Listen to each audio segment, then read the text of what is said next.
ఏంటన్నది ఏముంది?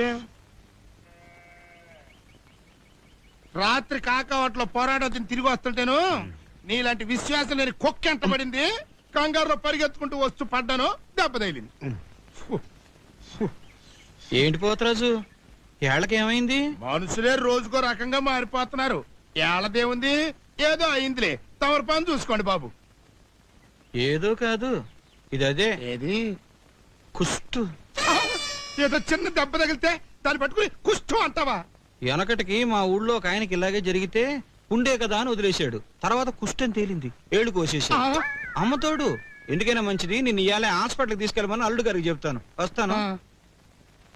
జాగ్రత్త, ఈగల వాళ్తా. అల్లుడు నాకు ఈ అరుగన్న వదిలేడరా. ఈడు నాకు కుష్టు ముష్టు అని ఏవేవో అల్లుడు గారికి చెప్పి ఈ ఊరు నుంచే తరిమేయాలని మాస్టర్ ప్లాన్ వేస్తున్నాడు. చూడన్నా, ఓ ముష్టోడిగా చెప్తున్నాను, ఎందుకో నాకంటికి కూడా ఇది కుష్టిలాగే కనపడాలి.